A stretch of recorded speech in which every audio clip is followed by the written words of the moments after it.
Coucou à tous et bienvenue sur Rachel et ses drôles de maths. Aujourd'hui, on va parler de probabilité, chapitre essentiel de l'année de votre programme et chapitre essentiel surtout pour la suite. Donc, on va rappeler les bases, on va faire comme d'habitude des petits rappels de cours et on va surtout s'entraîner beaucoup sur les exercices que je vous ai envoyés. Vous avez dû les recevoir et j'espère que vous les avez imprimés. Alors, avant de démarrer le cours, donc avant de démarrer les exercices, petit rappel, est-ce que quelqu'un peut me dire, est-ce que quelqu'un peut me rappeler ce que c'est qu'une expérience aléatoire? Une expérience aléatoire, c'est une expérience dont on ne peut pas prévoir le résultat, l'issue, d'accord? Donc, voilà Lou, exact. Alors Lou me dit une expérience dont on ne peut pas prédire le résultat, exactement. Très bien. Donc, une expérience aléatoire est une expérience,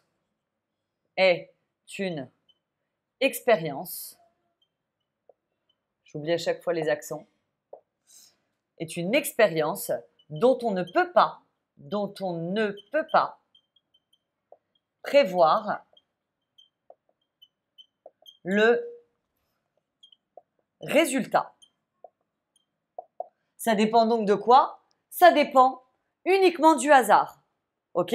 Alors, est-ce que quelqu'un peut me donner un exemple d'une expérience complètement aléatoire? Donc, Romy me dit le dé, tout à fait. Lou me dit pile ou face.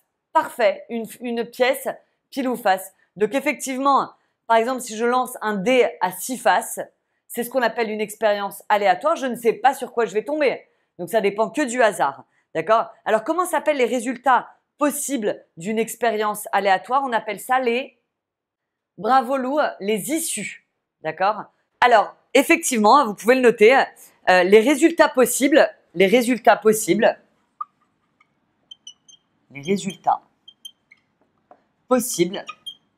sont appelés les issues. Ok? Donc, par exemple, j'ai bien aimé l'exemple que m'a pris tout à l'heure, je crois que c'était Lou, je ne sais plus, un dé. Quels sont les résultats possibles? Quelles sont les issues possibles quand je lance un dé équilibré? Quelles sont les issues possibles quand je lance un dé équilibré? Exactement, Lou, 1, 2, 3, 4, 5 et 6. D'accord? Donc, les issues possibles sont 1, 2, 3, 4, 5, 6. Ok, je continue un petit peu dans le vocabulaire. Qu'est-ce que c'est qu'un événement impossible? On va rester sur le dé maintenant. Comme ça, à chaque fois, on donnera des exemples avec le dé. Qu'est-ce que c'est qu'un événement impossible? C'est un événement qui ne peut pas se produire. Vous êtes d'accord ou pas? On va le noter. Un événement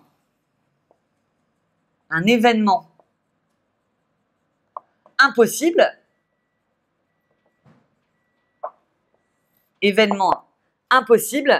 est un événement qui ne peut pas se produire. Alors, j'ai vu dans le chat pas se produire des exemples qui m'ont plu. En effet, je ne peux pas tomber sur le 7. D'accord? À moins que le dé soit bizarre. Mais si on prend un dé normal, le 7 ne peut pas tomber. Donc, il s'agit d'un événement impossible. Est-ce que quelqu'un peut me dire ce que c'est qu'un événement certain? Voilà, Lou me dit c'est un événement dont on est sûr qu'il peut se produire. Romy me dit c'est quelque chose qui va toujours, alors pas se reproduire, mais se produire, ça suffit. Donc effectivement, un événement certain, c'est un événement qui va toujours se réaliser. C'est un événement qui se réalisera toujours. Donnez-moi un exemple avec le dé. Un nombre de 1 à 6. Voilà. Tomber sur un nombre de 1 à 6, ça c'est sûr. Donc, on va forcément tomber sur un chiffre de 1 à 6. Ça, c'est un événement certain. Ok? Par contre, dire tomber sur le 6, ça non. On n'est pas sûr que ça va tomber sur le 6. On va passer à maintenant du vocabulaire sur deux événements. Est-ce que quelqu'un peut m'expliquer ce que c'est que deux événements incompatibles? Alors, Romy me dit, c'est deux choses. On n'aime pas trop le mot chose, mais d'accord. Je vais essayer de comprendre quand même. Qui ne peuvent pas se réaliser en même temps. Très bien. Alors, on va le dire autrement, mais c'est exactement ça, Romy. Est-ce que tu peux essayer de me trouver un exemple, Romy, de deux choses qui ne peuvent pas se réaliser en même temps? Donc, deux événements sont incompatibles lorsqu'ils ne peuvent pas se réaliser en même temps. Donc, Romy me dit tomber sur deux faces en même temps. Donne un exemple plus concret. Tomber sur le 2 et tomber sur le 4. C'est pas possible. D'accord? On ne peut pas tomber sur le 2 et en même temps sur le 4. Donc, c'est des événements incompatibles. Ok? On continue. Dernier mot de vocabulaire pour le moment. Des événements contraires. Ok, Renaud me donne un exemple. Donc, il me dit obtenir un 2, ne pas obtenir un 2. Exactement. Obtenir un chiffre pair et obtenir un chiffre impair. Ça, c'est des événements contraires l'un de l'autre. D'accord? Donc, l'événement contraire de A, de l'événement A, l'événement contraire de A est l'événement qui se réalise lorsque A ne se réalise pas. Lorsque A ne se réalise pas. Donc, comme ça, c'est moche, mais en fait, c'est très facile à comprendre. Pair, impair, 2, pas 2. Au-dessus de 5, en dessous de 5. Ok? C'est tout ce qui n'appartient pas à A, tout à fait Romy. Ok? Jusque-là, ça va? Alors, comment on calcule maintenant? Tout ça, c'était du vocabulaire sur tout ce qui était expérience, issue, événement. Comment on calcule une probabilité? Alors, je vais prendre un paquet de bonbons. Tout le monde aime les bonbons. Je vais prendre un paquet de bonbons. Attendez, regardez, j'en ai même devant moi. Voilà un petit paquet de Haribo. Et on va dire qu'il y a 15 bonbons là-dedans. D'accord? Peut-être moins, mais c'est pas grave. On a 15 bonbons dans mon paquet. Sur les 15 bonbons, il y a 4 bonbons rouges. Quelle est la probabilité de tomber sur un bonbon rouge? Je ferme les yeux, je tire au sort un bonbon. Quelle est la probabilité de tomber sur un bonbon rouge? Oriana, c'est pas 11. Lou, c'est bon. La probabilité de tomber sur un bonbon rouge, c'est 4 divisé par 15. Alors, comment on a fait? Regardez, notez bien. Probabilité de l'événement A, c'est le nombre d'éléments de A, le nombre d'éléments de A sur le nombre total d'éléments. Donc là, dans mon exemple, on avait 3 bonbons rouges, c'est le 3 du haut, divisé par le nombre total d'éléments, c'est les 15 bonbons en tout. Ok? Donc attention, Oriana, Romy, très important, une probabilité est toujours comprise entre 0 et 1. Ça, c'est vital. Je vais l'écrire en gros. Attention, une probabilité est toujours comprise entre 0 et 1. Donc, par exemple, là, quand tu me réponds 15 ou quand tu me réponds 11, d'office, je te dis que c'est faux. D'accord? C'est impossible d'avoir une probabilité qui dépasse 1.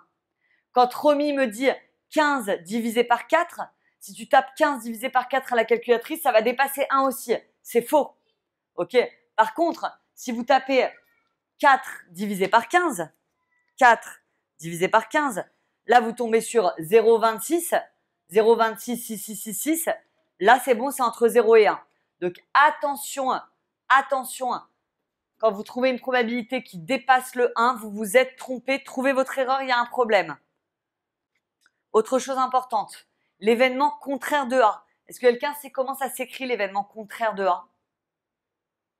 Est-ce que quelqu'un sait comment l'écrire? L'événement contraire de A, ça s'écrit comme ça, avec une barre dessus. A barre. Ça, c'est l'événement contraire de l'événement A. Donc, par exemple, dans mon exemple, A, c'était bonbon rouge. Et ben, l'événement contraire de bonbon rouge, c'est quand je ferme les yeux et que je tire un bonbon, ne pas tomber sur un bonbon rouge. Alors, c'est quoi la probabilité de ne pas tomber sur un bonbon rouge? À votre avis? Je vous rappelle qu'il y a 4 bonbons rouges. Qu'en tout, il y a 15 bonbons. Quelle est la probabilité de ne pas tomber sur un bonbon rouge? On fait 1 moins la probabilité de tomber sur un bonbon rouge. Voilà comment on calcule l'événement contraire de A. Donc, par exemple, là, on avait 4 chances sur 15 de tomber sur un bonbon rouge. Probabilité de ne pas tomber sur un bonbon rouge, on fait 1 moins 4 sur 15. 1 moins 4 sur 15. Et ça vous donne donc 11 sur 15.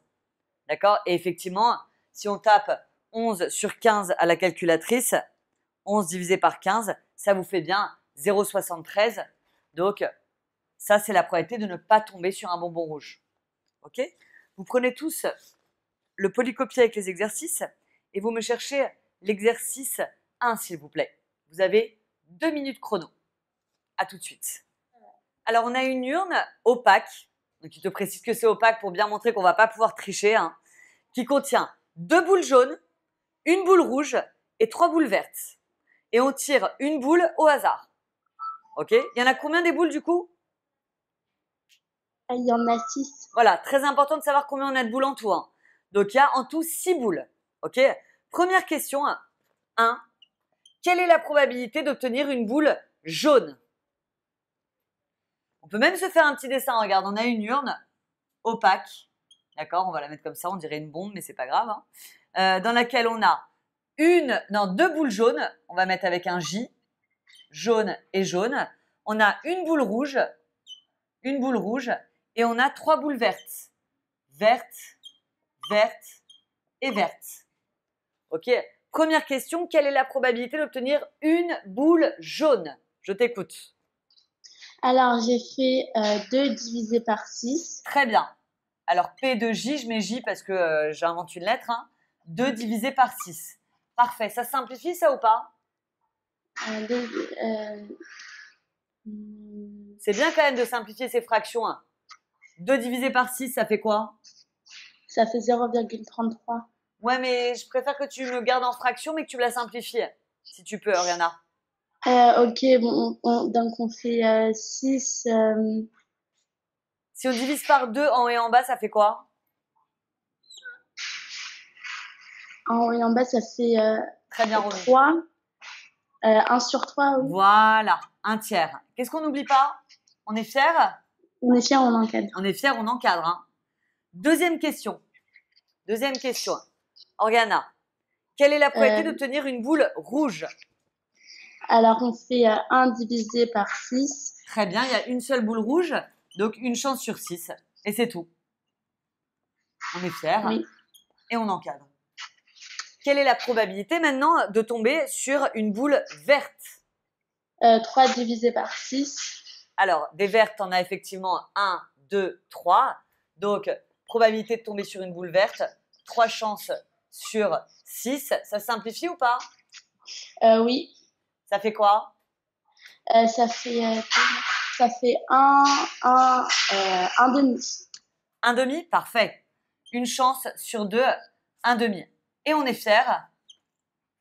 On encadre. On encadre. Parfait. Tout le monde va bien? Dernière question. Quelle est la probabilité d'obtenir une boule rouge ou une boule verte?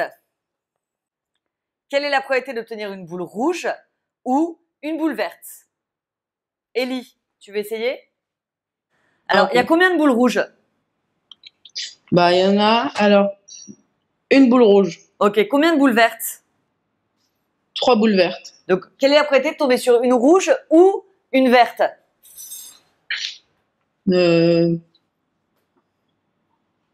Si tu les additionnes, ça t'en fait combien? Ah, bah ça fait 4. Exactement. Donc, en tout, 1, 2, 3, 4 divisé par, en tout, on en a combien? 6. 6. Donc, la probabilité de tomber sur une rouge ou une verte, ça nous fait 4 chances sur 6. Ça simplifie, ça ou pas? Oui. Ça fait quoi? Bah 2 sur 3. Bravo. Ouais, 2 Bravo, sur 3. bravo. Qu'est-ce qu'on n'oublie pas, Ellie? On est fiers, on encadre. On est fiers et on encadre. Bravo. Allez, tout le monde passe à l'exercice 2. Vous avez 1 minute chrono. Alors, une expérience aléatoire a 2 issues possibles. Que 2. D'accord? Donc, c'est pas comme tout à l'heure où on avait rouge, vert, jaune, ou comme le D où on a 1, 2, 3, 4, 5, 6. Là, on n'a que 2 issues possibles. OK? on donne la probabilité de l'une et on vous demande de calculer la probabilité de l'autre. Donc forcément, par exemple, si je vous dis la probabilité de tomber sur un bonbon rouge, c'est 0,3, ben, la probabilité de l'autre de ne pas tomber sur un bonbon rouge, c'est forcément 0,7. Obligatoirement s'il n'y en a que deux.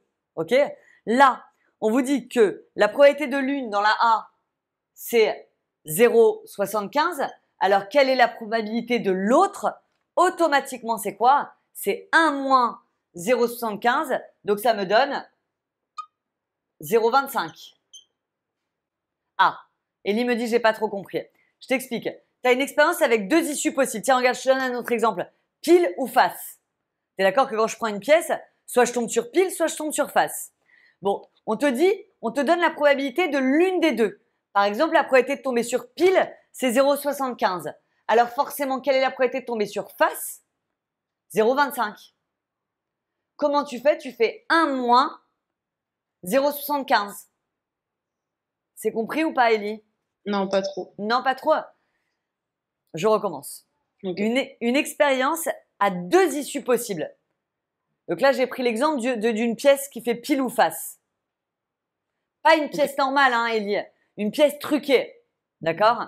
Okay. Si la probabilité de tomber sur pile, elle est de 0,25, combien il me reste de chances de tomber sur la face-face? 0,75. Voilà. Comment t'as fait? T'as fait 1 moins 0,25. Ouais. Ok. Si la probabilité de tomber sur pile, elle est de 0,75, bah l'autre c'est 0,25. Ah, j'ai compris. T'as compris? Oui. Viens, reste avec moi, Ellie. La B, probabilité de tomber sur l'une des deux, c'est 0,28. Quelle est la probabilité de tomber sur l'autre, du coup? Ah, bah. N'hésite pas à prendre la calculatrice, hein. 1 moins 0,28 égale 0,72. Attention, hein, pas 0,82, 0,72. D'accord? Si je te dis 18%, du coup, pour compléter et arriver à 1, il faut que je fasse quoi? Bah, 100 moins 18. Et ça fait quoi? Bah, ça fait 82. 82%. Oui. Tu comprends? Oui. Super. Allez, la D. 5 neuvièmes. 5 neuvièmes. Si on tape à la calculatrice 1 moins 5 neuvièmes, ça nous donne 5 quoi? neuvièmes. Ça nous donne 4 neuvièmes. Ah. Ouais. Ah oui, c'est vrai. 1 moins 5 neuvièmes, ça va nous donner 4 neuvièmes. J'ai compris. T'as compris? Oui. Allez, tout le monde passe à l'exercice 3. 1 minute chrono pour le faire. À tout de suite. Bien. Donc, une urne contient des boules rouges, des boules vertes et des boules blanches. Mais on ne me dit pas combien, hein. On me dit juste qu'il y en a des rouges, des vertes et des blanches. Ok. On tire une boule au hasard. On sait que la probabilité d'obtenir une boule rouge est de 3/8. Probabilité d'avoir une boule rouge, 3/8. On sait que la probabilité d'obtenir une boule verte est de 1/4. Verte, 1/4. Et on vous demande quelle est la probabilité d'obtenir une boule blanche. Donc tout le reste en fait. Ok? Donc comment on fait pour avoir la probabilité d'avoir une boule blanche? La somme des trois probabilités rouge, verte et blanche, ça va forcément faire 1, puisque c'est 100%. Ok? Donc on va faire 1 moins 3/8 moins 1/4. Alors là, il y a deux possibilités. Il y a les feignants qui vont prendre la calculatrice, puis il y a ceux qui veulent calculer un petit peu de tête. On peut tout mettre sur 8. Là, 1, ça fait 8/8, moins 3/8. Et là, on fait x2 et x2. Donc, 1 x 2, ça fait 2. 8 moins 3, ça fait 5. 5 moins 2, ça fait 3. Donc, 3/8. La probabilité de tomber sur une boule blanche est de 3/8. Et on est fiers. Donc, on encadre. Tout le monde passe à l'exercice 4. 1 minute chrono. À tout de suite. On a une urne dans laquelle on place 100 boules. Et elles sont toutes numérotées 00, 01, 02, 03, 04 jusqu'à 99. Bon. On tire une boule au hasard et on lit le numéro. La question qu'on vous pose, c'est calculer la probabilité de l'événement. Le chiffre 9 ne figure pas dans le numéro. Et je pense que Lou a eu raison de dire « Attends, c'est beaucoup trop compliqué de compter tous ceux qui n'ont pas de 9. On va plutôt faire l'événement contraire.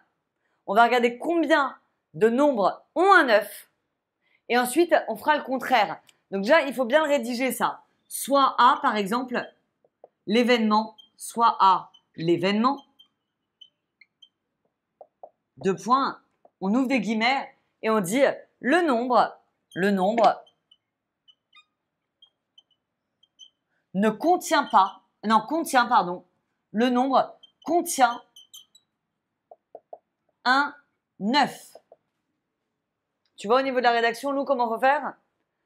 Donc, la probabilité maintenant de l'événement A. Et comme ça, après, on n'aura plus qu'à faire le contraire. P de A bar, c'est-à-dire 1 moins P de A. Alors maintenant, il faut réfléchir. Combien y a-t-il de nombres dans lesquels il y a 9? Comment tu as fait? On y va tranquillement. Dans tous les nombres qu'on a, qui a un 9? Alors vas-y, dis-moi. 9. Il y a 0,9. Oui, 09, 19, 29, 39, 49, 59, 69, 79, 89, 90. Et là, la faute à pas faire, c'est de faire 89 et ensuite 99. Pourquoi? Parce qu'il ne faut pas oublier tous ceux qui sont après 90, c'est-à-dire 90, 91, 92, 91, 92, 93, 94, 95, 96, 97, 98 et 99. Eh bien ça, c'est tous les nombres entre 0 et 99 qui ont un 9 dedans. D'accord? Même 2 pour celui-là. Et là, il n'y a plus qu'à les compter. Donc ça nous en fait 1, 2, 3, 4, 5, 6, 7, 8, 9, 10, 11, 12, 13, 14, 15, 16, 17, 18, 19. On a 19 chances sur 100 d'avoir un nombre qui contient 9. C'est ça Et ou pas? après, Et après, j'ai fait 100 moins 19 et j'ai trouvé 80. voilà. 1 moins P de A, ça fait donc 1 moins 19 sur 100. Et ça nous fait donc 81 sur 100 ou 81%, ça revient au même. Donc, bravo, bravo Lou. Est-ce que tout le monde a compris ce qu'on a fait? C'était pas facile, hein? On passe à l'exercice suivant. Quelques minutes pour le chercher et je le corrige. Bien. Alors, on nous donne un tableau pour nous dire chaque face, comme normalement, c'est une chance sur 6 quand le dé n'est pas truqué. Mais là, comme ça a été truqué, tout a été changé. Donc, le premier, c'est 0,05. Le deuxième, c'est 0,1. Le troisième, je ne sais pas. Le troisième, c'est 0,2. Le troisième, du coup, le quatrième. Hein. Le cinquième, 0,25. Et la probabilité de tomber sur 6, c'est 0,3. OK? Première question. On vous demande quelle est la probabilité de tomber sur le 3, c'est-à-dire cette probabilité-là. OK? Donc, vous savez que la somme de toutes les cases, forcément, vaut 1. Ça, c'est sûr. Donc, comment déterminer la probabilité de tomber sur un 3? On fait 1 moins ça, moins ça, moins ça, moins ça, et moins 0,3. Et le résultat, moi j'ai trouvé 0,1. Donc la probabilité de tomber sur le chiffre 3 avec ce dé truqué, c'est 0,1. On peut le mettre maintenant dans notre tableau. Ça devrait nous aider pour la suite. 0,1. Ok, on continue. Je commence à avoir d'autres réponses. Amélie, c'est bien. Quelle est la probabilité d'obtenir 4 ou plus? 4 ou plus. Question 2. Alors, 4 ou plus, ça veut dire quoi? Ça veut dire 4, 5 ou 6. Vous êtes d'accord ou pas? Donc, on peut l'appeler, on peut mettre comme ça, hein, 4 ou 5 ou 6. Alors, il y a juste à additionner les probabilités là, c'est rien de méchant. Hein. C'est 0,2 plus 0,25 plus 0,3. Et là, vous prenez la calculatrice tout simplement et ça vous donne, si tout se passe bien, hein, 0,75. Donc, la probabilité de tomber sur 4 ou plus, c'est 0,75. Je continue.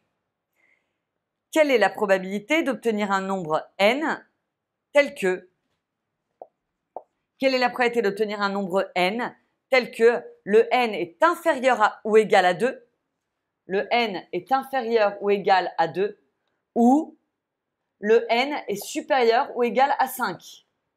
Alors attendez, n inférieur ou égal à 2, c'est-à-dire soit 1, soit 2, et n supérieur ou égal à 5, c'est soit 5 et soit 6. Donc en fait, là, c'est la probabilité de tomber sur 1, ou sur 2, ou sur 5, ou sur 6. Et vous additionnez comme d'habitude les probabilités, c'est-à-dire 0,05 plus 0,1 plus 0,25 plus 0,3. Ce qui me donne, regardons avec la calculatrice, 0,7. Et on est fiers, donc on encadre. Et la dernière question, la phrase « La probabilité d'obtenir un nombre pair est la même que celle d'obtenir un nombre impair, est-elle vraie ?» Alors venez, on regarde. Quelle est la probabilité de tomber sur un nombre pair? Et ensuite, on fera la probabilité de tomber sur un nombre impair. Si on tombe sur la même chose, ça sera vrai. Si on tombe pas sur la même chose, eh ben ça sera faux. Ok? Alors, qu'est-ce qu'il y a comme nombre pair? Dans un D, il y a le 2, il y a le 4 et il y a le 6. C'est-à-dire 0,1 plus 0,2 plus 0,3. 0,1 plus 0,2 plus 0,3, ça fait 0,6. Aïe, je le sens pas là. Hein. On va quand même faire les impairs, mais les impairs, c'est forcément l'événement contraire. Donc normalement, ça doit faire 0,4. On va quand même regarder. Si je prends les impairs, c'est-à-dire 1, 3 et 5, ça me donne 0,05 plus 0,1 et plus 0,25. Et effectivement, ça nous fait 0,4. On voit bien que c'est différent. La phrase est fausse.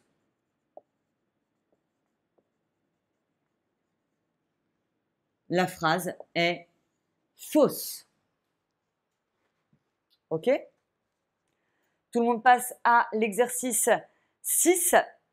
Je vous laisse 2 minutes pour le faire. À tout de suite. Alors, Mathis lance une pièce équilibrée de 1 euro. Le mot équilibré est très important. Hein. Ça veut dire quoi? Ça veut dire qu'elle n'est pas truquée. Vous avez donc autant de chances de tomber sur pile et sur face. Une chance sur deux, une chance sur deux. 0,5, 0,5.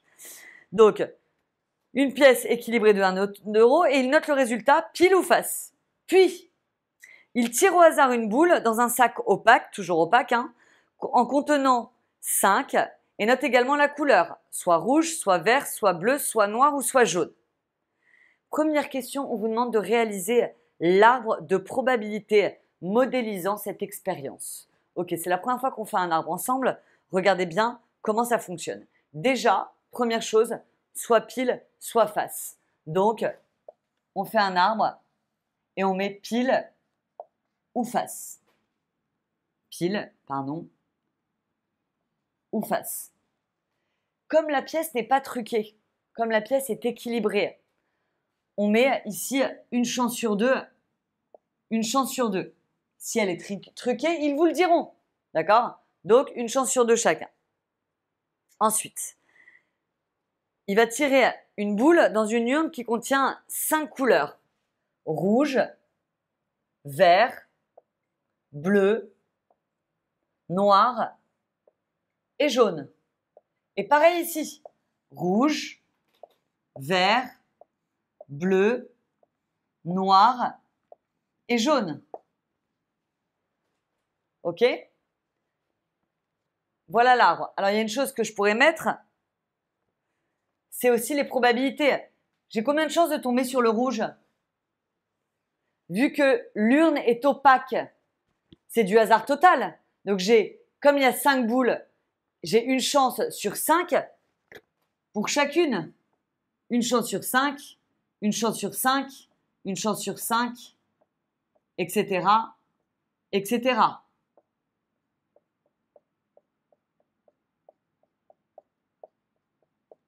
Ok?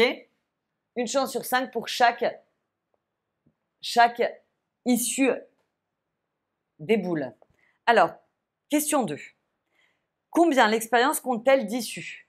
1, 2, 3, 4, 5, 6, 7, 8, 9 et 10. Donc, cette expérience, question 2, ça c'était la question 1, cette expérience compte 10 issues possibles. Alors, si vous avez le courage, vous pouvez les dénombrer en mettant un P, R, P, V, etc., etc. Mais si vous mettez juste cette expérience compte 10 issues possibles, ça suffit largement pour avoir les points, aucun problème. Question 3, on note E1 l'événement, obtenir la couleur rouge. Déterminer la probabilité de l'événement E1. Obtenir la couleur rouge. Alors, je vous rappelle que vous avez 10 issues possibles, donc c'est sûr que ça sera divisé par 10. Maintenant, combien d'issues ont du rouge? Il y a là, et puis il y a là. Quand on fait pile rouge, face rouge, on a donc 2 issues possibles divisées par 10 issues, 2 sur 10 qui me fait 0,2 ou 1/5. On est fier et on encadre. La question 4. On note E2, l'événement, ne pas obtenir la couleur jaune. Ne pas obtenir la couleur jaune. Déterminer la probabilité de E2. Alors la question 4, on te demande quelle est la probabilité, regarde, on note l'événement E2 ne pas obtenir le jaune. Ok, est-ce que tu es d'accord qu'il y a 10 issues possibles? Oui. Ok, donc déjà tu peux mettre 10 en bas.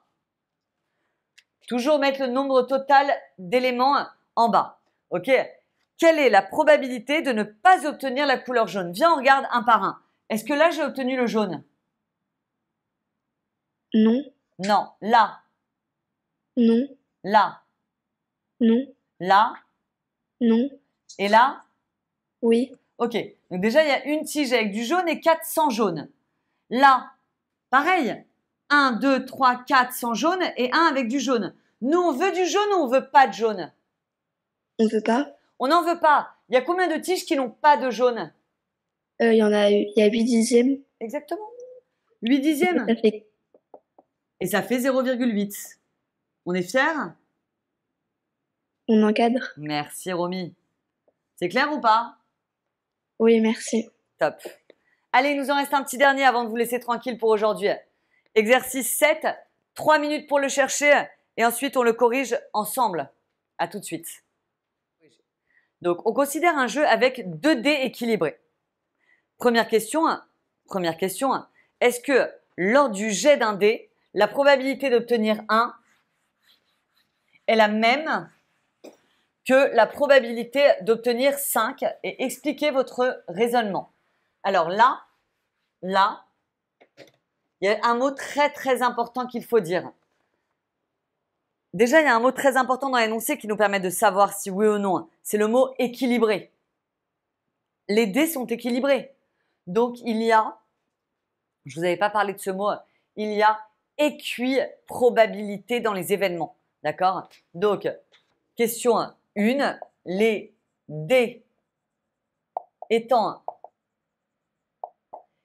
équilibrés, les dés étant équilibrés, la probabilité, les probabilités, on va plutôt mettre les événements, sont équiprobables. Les événements, obtenir le 1 et obtenir le 5 sont équiprobables.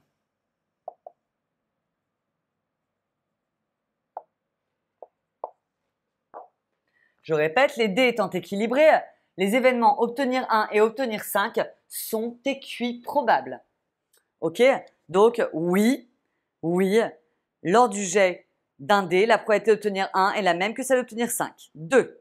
Jules lance en même temps un dé rouge et un dé vert. Par exemple, il peut obtenir 3 sur le dé rouge et 4 sur le dé vert. C'est l'une des issues possibles. Expliquez pourquoi le nombre d'issues possibles quand il lance ces 2 dés est de 36. Là, il suffit juste de dire que si on a un dé à 6 faces, donc le premier dé va sortir 6 issues, le deuxième dé va sortir 6 autres issues, donc le nombre d'issues possibles lorsqu'il lance ces 2 dés est de 6 fois 6, c'est-à-dire 36. Ok. Maintenant, je voudrais qu'on s'intéresse à la suite. Alors, il y a 2 façons de voir les choses. Je vous conseille de représenter les choses, ce sera beaucoup plus simple. Il y a 2 options. Soit on fait un arbre, mais l'arbre, il risque d'être un peu moche parce que ça veut dire faire, regardez, 6, 3, 4, 5, 6. Et sur chacun, 1, 2, 3, 4, 5, 6. 1, 2, 3, 4, 5, 6. 1, 2, 3. Ça va nous en faire 36. Mais ça risque d'être un petit peu moche. Alors, regardez ce qu'on peut faire dans ces cas-là. Quand on a 2 dés, et ça nous permettra en plus de voir ça ensemble, vous pouvez faire ce qu'on appelle un tableau à double entrée. Je crois même que c'est Julien qui me l'a proposé en privé dans le chat. Regardez. On a 2 dés. On a le dé, on va mettre numéro 1, et le dé numéro 2. Sur le dé numéro 1, on a 6 issues possibles. 1, 2, 3, 4, 5 et 6. Et là, pareil.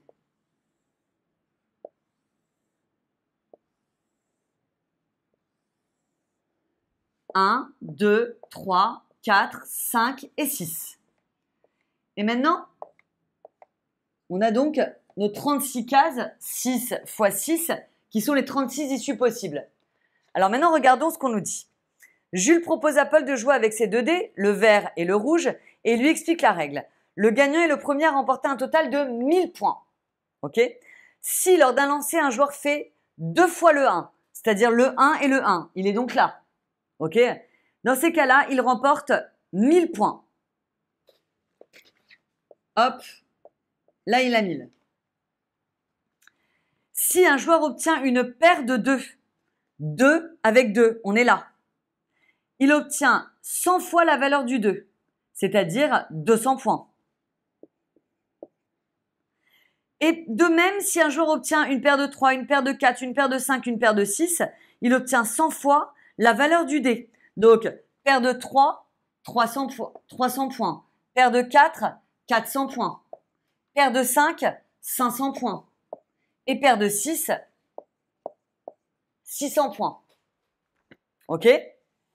Alors, si un joueur obtient un résultat autre qu'une paire, exemple un 3 sur le dé vert et un 5 sur le dé rouge, il va obtenir que 50.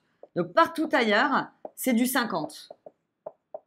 Je mets 50 partout ailleurs.